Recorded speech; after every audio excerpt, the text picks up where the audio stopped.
नमस्कार, आप देख रहे हैं रॉयल बुलेटिन। आज हम बात करेंगे प्रधानमंत्री नरेंद्र मोदी के बेंगलुरु दौरे की। एक ऐसा दौरा जिसने आईटी सिटी को विकास की नई सौगातें दी हैं। आज सुबह प्रधानमंत्री मोदी ने एक ऐतिहासिक पल में वंदे भारत ट्रेन को हरी झंडी दिखाकर रवाना किया। ये ट्रेन सिर्फ एक ट्रेन की शुरुआत नहीं थी, बल्कि ट्रेन की रेल क्रांति का नया अध्याय है। तेज, आरामदायक और तकनीकी रूप से उन्नत ये ट्रेन यात्रियों के सफर को नई परिभाषा देने वाली है। इसके बाद पीएम मोदी ने नम्मा मेट्रो की येलो लाइन का उद्घाटन किया। ये लाइन बेंगलुरु के कई लोगों को भीड़-भाड़ और ट्रैफिक जाम से बड़ी राहत देगी। आईटी हब को शहर के बाकी हिस्सों से और मजबूती से जोड़ेगी। लेकिन पीएम मोदी का ये दौरा सिर्फ विकास परियोजनाओं तक सीमित नहीं रहा। जनसभा को संबोधित करते हुए उन्होंने ऑपरेशन सिंदूर का जिक्र किया। उनका कहना था, हमने न सिर्फ आतंक के अड्डों को तबाह किया, बल्कि पाकिस्तान को भी घुटनों पर ला दिया। मोदी ने कहा कि ऑपरेशन सिंदूर ने दुनिया को भारत का वो नया चेहरा दिखाया है जो मजबूत, निर्णायक और साहसी भी है। आज का दिन बेंगलुरु के लिए यादगार रहेगा, चाहे बात हो ट्रेनों या फिर मेट्रो की या फिर राष्ट्रीय सुरक्षा पर बड़े बयानों की। मोदी का साफ संदेश है, विकास भी और सुरक्षा भी, दोनों में कोई समझौता नहीं।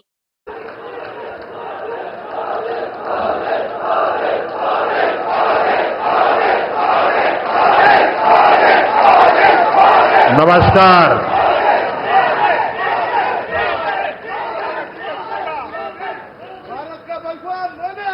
बेंगलुरु नगರದ ಆತ್ಮೀಯ ನಾಗರಿಕ ಬಂಧು ಭಗಿನಿಯರೇ, ನಿಮಗೆಲ್ಲ ನನ್ನ ನಮಸ್ಕಾರಗಳು।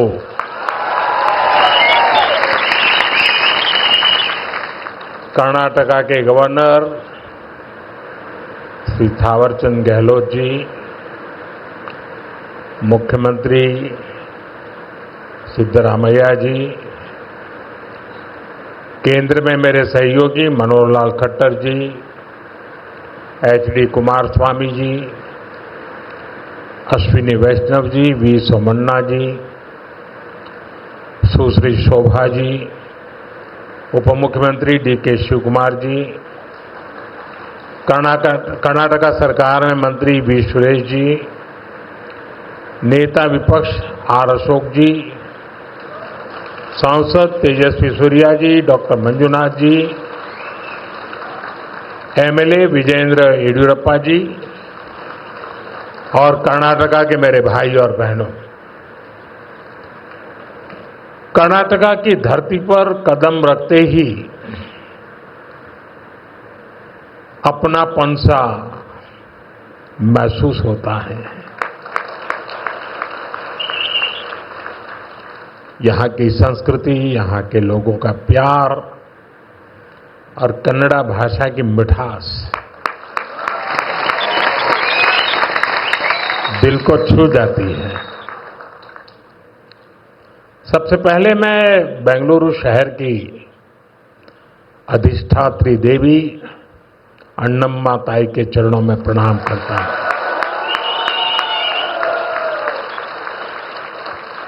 सदियों पहले नाड़ प्रभु केम्पेगौड़ा जी ने बेंगलुरु शहर की नींव रखी थी। उन्होंने एक ऐसे शहर की संकल्पना की थी जो अपनी परंपराओं से भी जुड़ा हो और साथ ही प्रगति की नई ऊंचाइयों को भी छुए। बेंगलुरु ने अपनी उस स्पिरिट को हमेशा जिया, हमेशा उसे सहज कर रखा और आज बेंगलुरु उस सपने को साकार कर रहा है। साथियों, बेंगलुरु को हम एक ऐसे शहर के रूप में उभरता देख रहे हैं जो न्यू इंडिया के राइज का सिंबल बन चुका है। एक ऐसा शहर जिसकी आत्मा में तत्वज्ञान है और जिसके एक्शन में टेक ज्ञान है। एक ऐसा शहर जिसने ग्लोबल आईटी मैप पर भारत का परचम लहराया है। बेंगलुरु की इस सक्सेस स्टोरी के पीछे अगर कोई है तो वो यहां के लोगों की, आप सबकी मेहनत और आप सबकी टैलेंट है।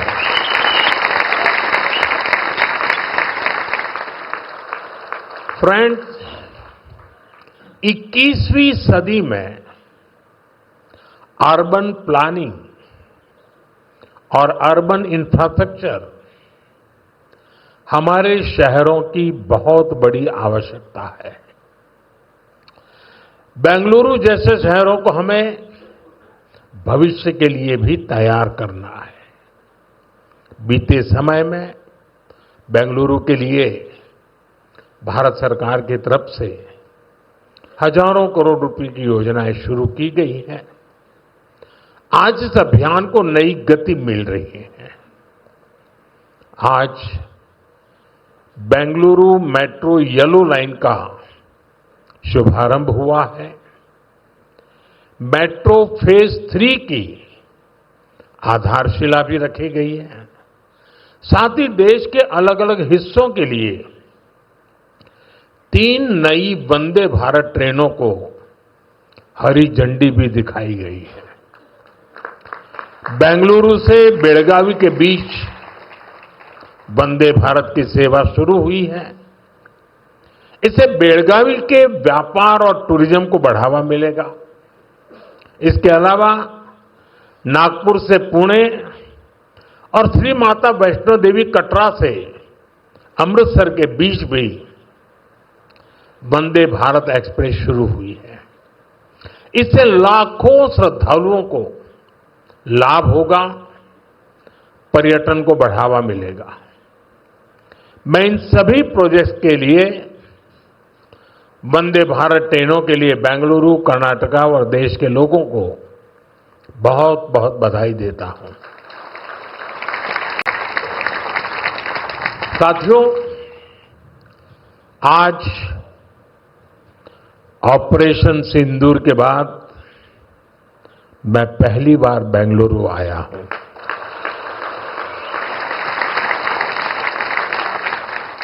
ऑपरेशन सिंदूर में भारतीय सेनाओं की सफलता सीमा पार कई किलोमीटर भीतर आतंकवादी ठिकानों को नेस्त नाबूद करने की ताकत और आतंकवादियों के बचाव में उतरे पाकिस्तान को कुछ ही घंटों में घुटनों पर लाने की हमारी क्षमता पूरी दुनिया ने नए भारत के इस स्वरूप के दर्शन किए हैं।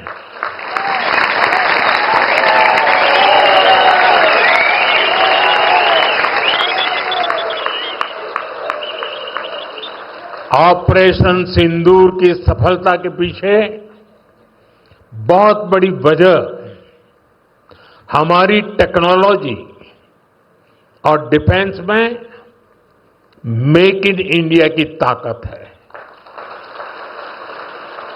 और इसमें बेंगलुरु और कर्नाटका के युवाओं का भी बहुत बड़ा योगदान है।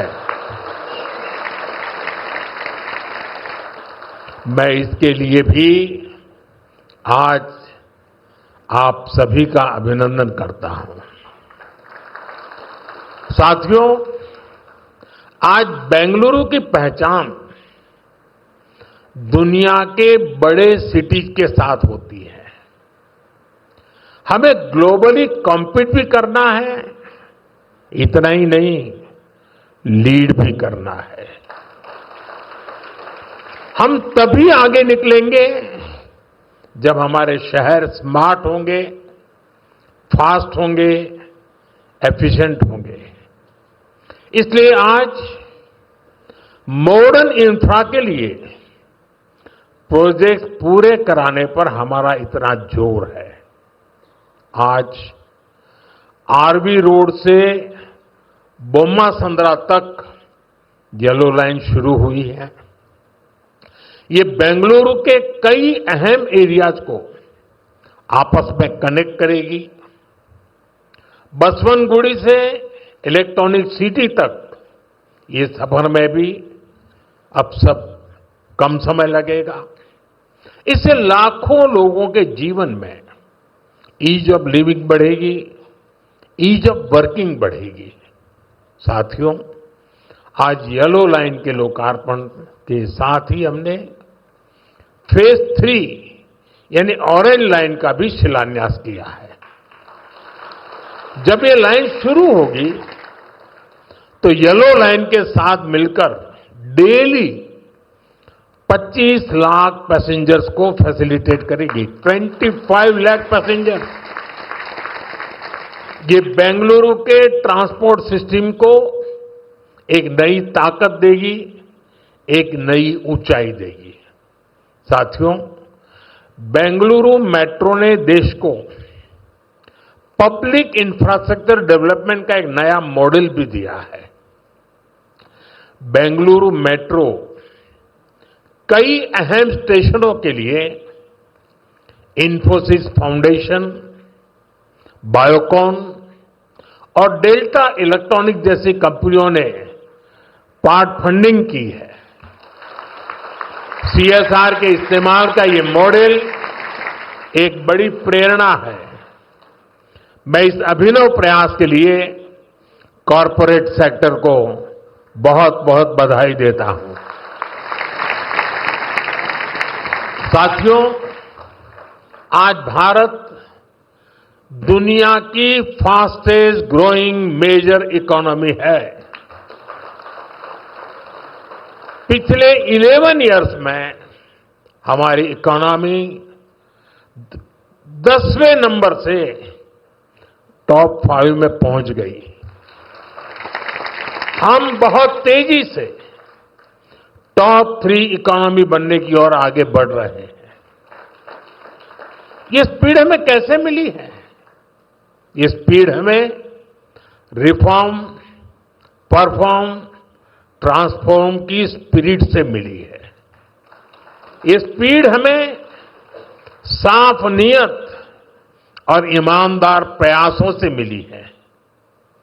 आप याद करिए, 2014 में मेट्रो सिर्फ 5 शहरों तक सीमित थी, 5 सिटीज।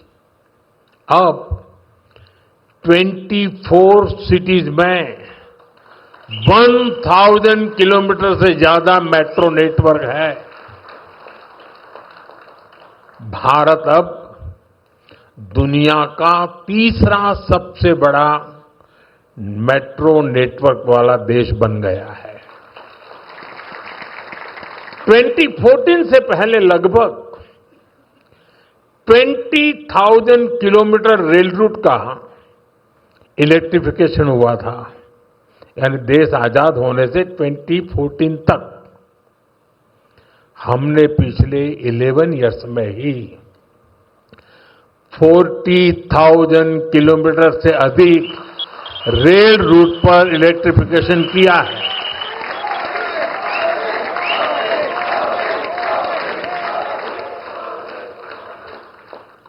साथियों, जल, थल, नभ कुछ भी अछूता नहीं रखा है। फ्रेंड, जमीन ही नहीं, देश की उपलब्धियों का परचम आसमान में भी लहरा रहा है। 2014 तक भारत में सिर्फ 74 एयरपोर्ट थे। अब इनकी संख्या बढ़कर 160 से ज्यादा हो गई है।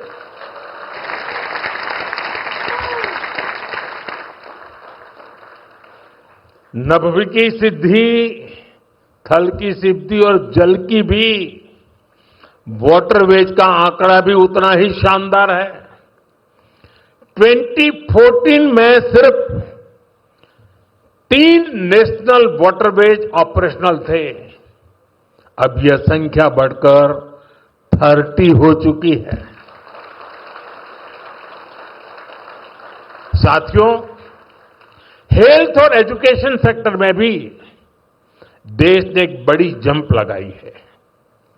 2014 तक हमारे देश में सिर्फ 7 एम्स और 387 मेडिकल कॉलेज थे।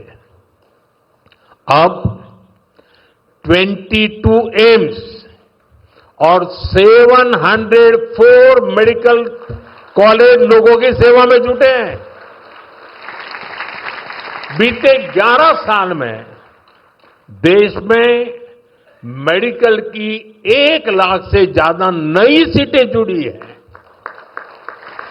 आप कल्पना कर सकते हैं इससे हमारे मिडिल क्लास के बच्चों को कितना फायदा है। इन 11 वर्षों में आईआईटी की संख्या भी 16 से बढ़कर 23, ट्रिपल आईटी की संख्या 9 से बढ़कर 25 और आईएम्स की संख्या 13 से बढ़कर 21 हो चुकी है। यानी आज स्टूडेंट्स के लिए हायर एजुकेशन में ज्यादा से ज्यादा मौके बन रहे हैं। साथियों, आज देश जिस गति से आगे बढ़ रहा है, उसी गति से गरीब और वंचित का जीवन भी बदल रहा है। हमने प्रधानमंत्री आवास योजना के तहत 4 करोड़ से अधिक पक्के घर दिए हैं। अब हमारी सरकार 3 करोड़ घर और बनने जा रही है। हमने सिर्फ 11 इयर्स में 12 करोड़ से अधिक टॉयलेट्स बनाए हैं। इससे देश की करोड़ों माताओं बहनों को गरिमा, स्वच्छता और सुरक्षा का अधिकार मिला है। साथियों, देश आज जिस गति से विकास कर रहा है, इसके पीछे हमारी इकोनॉमिक ग्रोथ एक बड़ा फैक्टर है। आप देखिए, 2014 से पहले भारत का टोटल एक्सपोर्ट $468 बिलियन तक पहुंचा था। आज ये $824 बिलियन हो गया है। पहले हम मोबाइल इंपोर्ट करते थे, वहीं अब हम मोबाइल हैंडसेट के टॉप 5 एक्सपोर्टर बन गए हैं। और बेंगलुरु की इसमें बहुत बड़ी भूमिका भी है। 2014 से पहले हमारा इलेक्ट्रॉनिक्स एक्सपोर्ट लगभग $6 बिलियन था। अब ये भी लगभग $38 बिलियन तक पहुंच गया। साथियों, 11 इयर्स पहले तक भारत का ऑटोमोबाइल एक्सपोर्ट लगभग $16 बिलियन था। आज ये 2 गुने से अधिक हो चुका है, डबल हो चुका है। और भारत ऑटोमोबाइल का 4था सबसे बड़ा एक्सपोर्टर बन गया है। ये उपलब्धियां आत्मनिर्भर भारत के हमारे संकल्प को मजबूती देती है। हम मिलकर आगे बढ़ेंगे और देश को विकसित बनाएंगे। साथियों, विकसित भारत न्यू इंडिया की ये यात्रा डिजिटल इंडिया के साथ कदम से कदम मिलाकर पूरी होगी। आज हम देख रहे हैं, इंडिया एआई मिशन जैसी योजनाओं से भारत ग्लोबल एआई लीडरशिप की दिशा में आगे बढ़ रहा है। सेमीकंडक्टर मिशन भी अब स्पीड पकड़ रहा है। भारत को जल्द ही मेड इन इंडिया चिप मिलने जा रही है। आज Bharat low cost, hitech space mission का ग्लोबल उदाहरण बन गया है। यानी फ्यूचरिस्टिक टेक्नोलॉजी से जुड़ी जो भी संभावनाएं हैं, भारत उन सब में आगे बढ़ रहा है। और भारत के इस एडवांसमेंट की सबसे खास बात है एम्पावरमेंट ऑफ पुअर।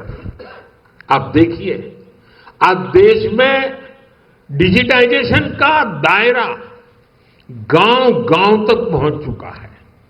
यूपीआई के जरिए दुनिया का 50% से ज्यादा रियल टाइम ट्रांजैक्शन भारत में हो रहा है। दुनिया का 50%। टेक्नोलॉजी की मदद से हम सरकार और नागरिकों के बीच की दूरी कम कर रहे हैं। आज देश में 2200 से ज्यादा सरकारी सेवाएं मोबाइल पर उपलब्ध है। उमंग ऐप से आम नागरिक घर बैठे सरकारी काम निपटा रहा है। डिजी लॉकर से सरकारी प्रमाण पत्रों का झंझट खत्म हुआ है। अब हम एआई पावर्ड थ्रेट डिटेक्शन जैसी टेक्नोलॉजीज में भी निवेश कर रहे हैं। हमारा प्रयास है कि देश में डिजिटल रिवॉल्यूशन का फायदा समाज के आखिरी व्यक्ति तक पहुंचे, और इस प्रयास में बेंगलुरु पूरी सक्रियता से काम कर रहा है। साथियों, वर्तमान उपलब्धियों के बीच अब हमारी अगली बड़ी प्राथमिकता होनी चाहिए टेक आत्मनिर्भर भारत। इंडियन टेक कंपनियों ने पूरी दुनिया में अपनी छाप छोड़ी है। हमने पूरे वर्ल्ड के लिए सॉफ्टवेयर और प्रोडक्ट्स बनाए हैं। अब समय है हम भारत की जरूरतों को और ज्यादा प्रायोरिटी दें। हमें नए प्रोडक्ट्स डेवलप करने में और तेजी से आगे बढ़ना है। आज हर डोमेन में सॉफ्टवेयर और ऐप्स का इस्तेमाल हो रहा है। इसमें भारत नई ऊंचाई पर पहुंचे, ये बहुत जरूरी है। जो इमर्जिंग फील्ड्स है, हमें उनमें भी लीड लेने के लिए काम करना होगा। हमें मेक इन इंडिया में मैन्युफैक्चरिंग सेक्टर में भी बेंगलुरु और कर्नाटका की प्रेजेंस को और मजबूत करना है। और मेरा आग्रह है, हमारे products zero defect, zero effect के स्टैंडर्ड पर टॉप क्वालिटी के होने चाहिए। यानी बिना डिफेक्ट वाले प्रोडक्ट हो और उन्हें बनाने का नेगेटिव इफेक्ट पर्यावरण पर भी न पड़े। मेरी अपेक्षा है कर्नाटका का टैलेंट आत्मनिर्भर भारत के इस विजन को लीड करे। साथियों, केंद्र सरकार हो या राज्य सरकार, हम सभी जनता की सेवा के लिए हैं। हमें देशवासियों की बेहतरी के लिए साथ मिलकर कदम उठाने हैं। इस दिशा में एक जो सबसे जरूरी जिम्मेदारी है, वो है नए रिफॉर्म्स। बीते एक दशक में हमने लगातार रिफॉर्म्स को आगे बढ़ाया है। उदाहरण के तौर पर भारत सरकार ने कानूनों को डीक्रिमिनलाइज करने के लिए जन विश्वास बिल पास किया है, और अब इसका जन विश्वास 2.0 भी पारित करने जा रहे हैं। राज्य सरकारें भी ऐसे कानूनों की पहचान कर सकती हैं जिनमें अनावश्यक आपराधिक प्रावधान हैं, उन्हें खत्म किया जा सकता है। हम मिशन कर्मयोगी चला रहे हैं ताकि सरकारी कर्मचारियों को कॉम्पिटेंसी बेस्ड ट्रेनिंग दी जा सके। राज्य भी अपने अधिकारियों के लिए इस लर्निंग फ्रेमवर्क को अपना सकते हैं। हमने एस्पिरेशनल डिस्ट्रिक्ट प्रोग्राम और एस्पिरेशनल ब्लॉक प्रोग्राम पर बहुत जोर दिया है। राज्य भी इसी तरह अपने यहां ऐसे क्षेत्रों की पहचान कर सकते हैं जिन्हें विशेष ध्यान की आवश्यकता है। हमें राज्य सरकार के स्तर पर भी नए रिफॉर्म्स को लगातार पुश करना चाहिए। मुझे विश्वास है हमारे ये साझे प्रयास कर्नाटका को विकास की नई ऊंचाई पर ले जाएंगे। हम साथ मिलकर विकसित भारत के संकल्प को पूरा करेंगे। इसी भाव के साथ मैं एक बार फिर आप सभी को इन डेवलपमेंट प्रोजेक्ट की बहुत बहुत बधाई देता हूं। बहुत बहुत धन्यवाद।